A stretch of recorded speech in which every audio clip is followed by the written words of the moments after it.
Legal പ്രസത്തിലേക്ക് സ്വാഗതം. കഴിഞ്ഞ വീഡിയോയിൽ 2027 സെൻസസിനെ കുറിച്ച് വിശദമായി പറഞ്ഞിരുന്നു. അതിൻ്റെ രണ്ടാം ഭാഗമാണ് ഈ വീഡിയോ.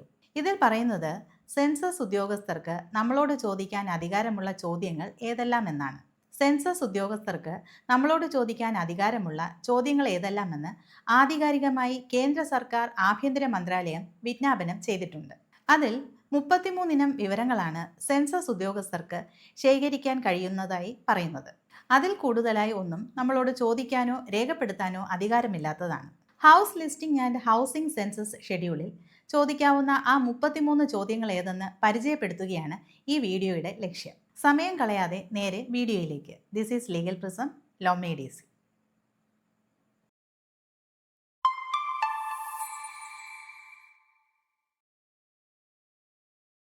ഇതാണ് ഭാരത സർക്കാർ പ്രസിദ്ധീകരിച്ചിട്ടുള്ള ആ വിജ്ഞാപനം. 2026 ജനുവരി 22 കേന്ദ്ര സർക്കാർ ഗസറ്റാണിത്. ആഭ്യന്തര മന്ത്രാലയമാണ് ഈ വിജ്ഞാപനം പുറപ്പെടുവിച്ചിരിക്കുന്നത്. സെൻസസ് കമ്മീഷണറാണ് ഇതിൽ ഒപ്പിട്ടിരിക്കുന്നത്. സെൻസസ് ഉദ്യോഗസ്ഥന് ശേഖരിക്കാൻ അധികാരമുള്ള വിവരങ്ങൾ ഇനി പറയാം. Number 1, building number, municipal or local authority or census number. Building number, കെട്ടിട നമ്പർ. നഗരസഭയോ പഞ്ചായത്തോ ആയിരിക്കും നമ്മുടെ കെട്ടിടത്തിന് നമ്പർ അലോട്ട് ചെയ്തിരിക്കുന്നത്. ആ നമ്പറാണ് ഇവിടെ കെട്ടിട നമ്പർ എന്ന് പറയുന്നത്. അപ്പോൾ നമ്മുടെ കെട്ടിട നമ്പർ എടുത്തു വയ്ക്കണം. പഞ്ചായത്തിൽ പ്രോപ്പർട്ടി ടാക്സ് അടച്ച രസീതിൽ നിന്നും നമ്മുടെ ശരിയായ കെട്ടിട നമ്പർ കിട്ടും. 2, സെൻസസ് ഹൗസ് നമ്പർ. ഇത് സെൻസസ് ആവശ്യത്തിനായി ഹൗസ് ലിസ്റ്റ് ചെയ്യുമ്പോൾ അലോട്ട് ചെയ്യുന്ന പ്രത്യേക നമ്പറാണ്. അത് നമ്മുടെ കയ്യിൽ ഉണ്ടാകില്ല. അത് സെൻസസ് ഉദ്യോഗസ്ഥർ തന്നെ നമുക്ക് തരും. ഈ സെൻസസ് ഹൗസ് നമ്പർ കണക്കാക്കുന്നതിന് കുറച്ച് മാർഗനിർദ്ദേശങ്ങളുണ്ട്. അടുക്കളയെ ബേസ് ചെയ്താണ് ഇത് തീരുമാനിക്കുന്നത്. ഒരടുക്കളയും ആ അടുക്കളയിൽ നിന്നും ആഹാരം കഴിക്കുന്ന അംഗങ്ങളും ചേർന്നതാണ് ഒരു കുടുംബം. അതൊരു റെസിഡൻഷ്യൽ കെട്ടിടമായിരിക്കും. അതിന് ഒരു സെൻസസ് ഹൗസ് നമ്പർ ഇടും. മറ്റു കെട്ടിടങ്ങൾ ആ കോമ്പൗണ്ടിലുണ്ട്. അവിടെ അടുക്കളയില്ല എങ്കിൽ അത് നോൺ റെസിഡൻഷ്യൽ സെൻസസ് ഹൗസിനുള്ള നമ്പർ നൽകുന്നു. ഇത് ഉദ്യോഗസ്ഥർ ചെയ്തുകൊള്ളും. അവർക്കതിനുള്ള പരിശീലനമുണ്ട്. ഇനി മൂന്നാമത്തെ വിവരമാണ് പ്രീഡോമിനന്റ് material of floor of the census house. നമ്മുടെ കെട്ടിടത്തിന്റെ തറ അല്ലെങ്കിൽ നിലം ഏത് മെറ്റീരിയൽ കൊണ്ട് നിർമ്മിച്ചതാണെന്ന്. മണ്ണാണോ, തടിയാണോ, ടൈലാണോ, സിമന്റ് ഇട്ടതാണോ, അങ്ങനെ ഏത് മെറ്റീരിയൽ കൊണ്ടാണ് നിർമ്മിച്ചതെന്ന് പറയണം. അടുത്തത് നാലാമത്തെ ചോദ്യം, പ്രീഡോമിനന്റ് material of wall of the census house. ഇത് വീടിന്റെ ഭിത്തി നിർമ്മിക്കാൻ ഉപയോഗിച്ച മെറ്റീരിയലിനെ കുറിച്ചാണ്. മണ്ണ്, ഇഷ്ടിക, മരം, കല്ല്, ചുട്ടെടുത്ത ഇഷ്ടിക, കോൺക്രീറ്റ് കട്ട, GI ഷീറ്റ്, മെറ്റൽ, ആസ്പെറ്റോസ്, പുല്ല്, ഓല, മുള, പ്ലാസ്റ്റിക്, പോളിത്തീൻ എന്നിങ്ങനെ ഭിത്തി നിർമ്മാണത്തിന് ഉപയോഗിച്ച മെറ്റീരിയൽ ഏതെന്ന് പറയേണ്ടി വരും. അറിയില്ലെങ്കിൽ അറിയില്ലെന്ന് പറഞ്ഞാലും മതി. അഞ്ചാമത്തെ ചോദ്യം, പ്രീഡോമിനന്റ് material of roof of the census house. ഇത് വീടിന്റെ മേൽക്കൂരയുടെ നിർമ്മാണത്തിന് ഉപയോഗിച്ച മെറ്റീരിയൽ ഏതെന്നാണ്. ഇവിടെ സീലിംഗ് അല്ല ഉദ്ദേശിക്കുന്നത്. മഴയും വെയിലും തടയുന്ന വീടിന്റെ ഏറ്റവും മുകളിലുള്ള ഭാഗമാണ് റൂഫ് എന്ന് പറയുന്നത്. മിക്കവാറും വീടുകൾ കോൺക്രീറ്റ് റൂഫ് ഉള്ളതായിരിക്കും. കൂടാതെ ഇരുമ്പ് ഷീറ്റാണെങ്കിൽ GI എന്ന് പറയാം. ആസ്പെറ്റോസ്, യന്ത്രനിർമ്മിത ഓട്, കൈനിർമ്മിത ഓട്, പ്ലാസ്റ്റിക്, പോളിത്തീൻ, പുല്ല്, ഓല, മുള, മരം, മണ്ണ്, കല്ല് എന്നിങ്ങനെ തരം തിരിവുകളുണ്ട്. നമ്മൾ ഇതുവരെ 5 വിവരങ്ങളാണ് പരിശോധിച്ചത്. ഇനി ആറാമത്തെ ചോദ്യം നോക്കാം. Ascertain use of census house. ഇവിടെ വീടിന്റെ ഉപയോഗമാണ് പറയേണ്ടത്.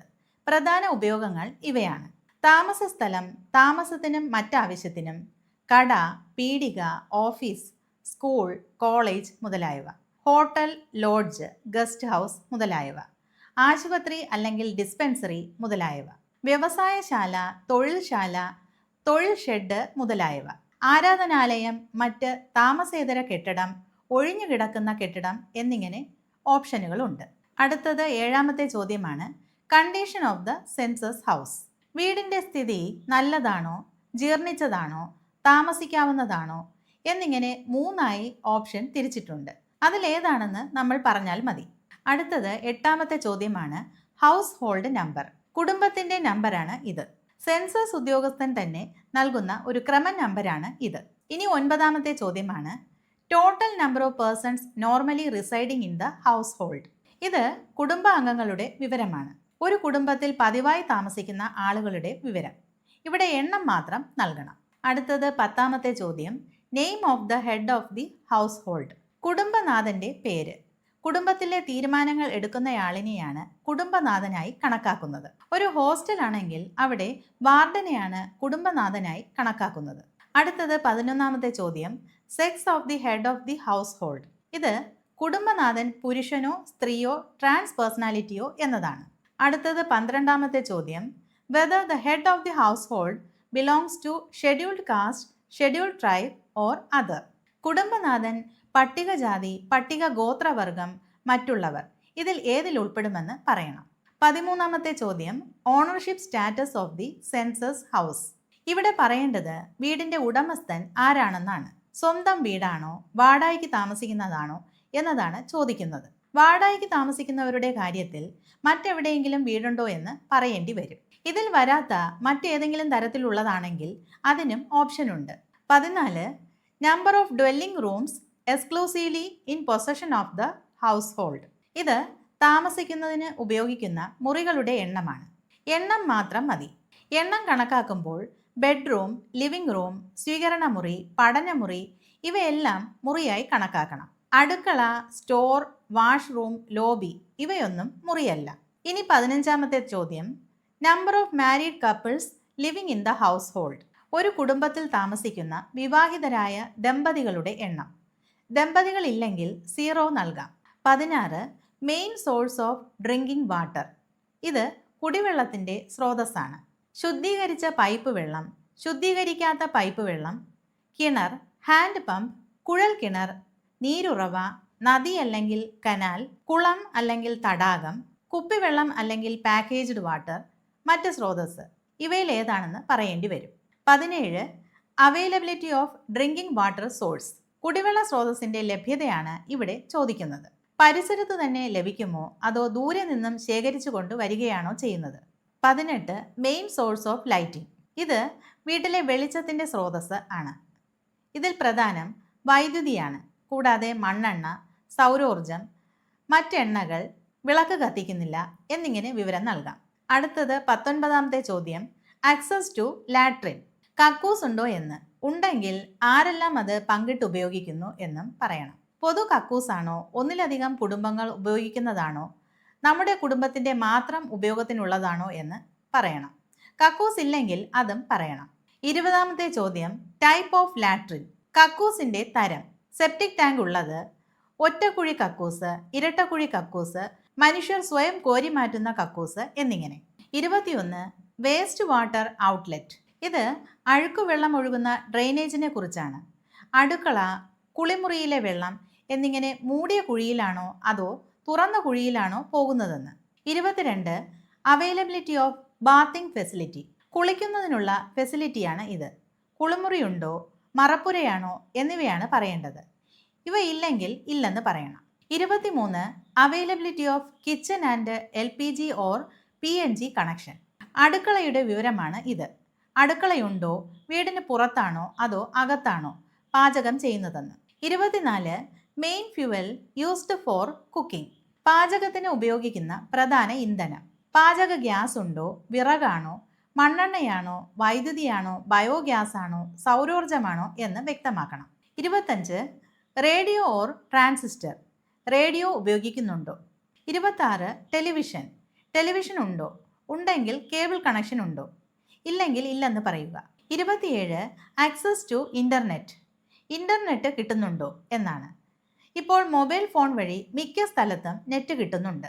28, ലാപ്ടോപ്പ് ഓർ കമ്പ്യൂട്ടർ. ലാപ്ടോപ്പോ കമ്പ്യൂട്ടറോ ഉപയോഗിക്കുന്നുണ്ടോ എന്ന്. 29, telephone or mobile phone or smart phone. Mobile ഫോണോ ടെലിഫോണോ സ്മാർട്ട് ഫോണോ ഉപയോഗിക്കുന്നുണ്ടോ എന്ന്. 30, bicycle or scooter or motor cycle or moped. Cycle, scooter, moped ഇവയിൽ ഏതെങ്കിലും ഉണ്ടോ, ഇവയിൽ ഒന്നുമില്ല, ഏതെല്ലാം ഉണ്ട് എന്നിങ്ങനെയുള്ള വിവരം നൽകണം. 31, car, jeep or van. Car, jeep, van ഉണ്ടോ ഇല്ലയോ എന്ന്. 32, main serial consumed in the house hold. കുടുംബത്തിൽ ആഹാരത്തിന് പ്രധാനമായി ഉപയോഗിക്കുന്ന ധാന്യം. അരി, ഗോതമ്പ്, ചോളം, ബജ്ര, ജോവർ, മറ്റേതെങ്കിലും. ഇനി അവസാനത്തെ ചോദ്യമാണ് 33, mobile number for census related communications only. Mobile number നൽകണം. ഇത് സെൻസസ് ആവശ്യത്തിന് മാത്രമേ ഉപയോഗിക്കൂ. ഇവിടെ കുടുംബനാഥന്റെ നമ്പറാണ് നൽകേണ്ടത്. സെൻസസ് ഓഫീസർ സെൻസസ് ആപ്പ് ഉപയോഗിച്ചാണ് വിവരശേഖരണം നടത്തുന്നത്. സെൻസസ് ഓഫീസർ ഡേറ്റ എടുത്ത് സബ്മിറ്റ് ചെയ്തു കഴിഞ്ഞാൽ അത് ലോക്കാകും. പിന്നെ തുറക്കാൻ കഴിയില്ല. അത് അതീവ രഹസ്യമായിരിക്കും. ഈ ഡേറ്റ സെൻസസിനല്ലാതെ മറ്റേതെങ്കിലും ആവശ്യത്തിന് ഉപയോഗിക്കുമോ എന്ന് പലരും ചോദിച്ചിരുന്നു.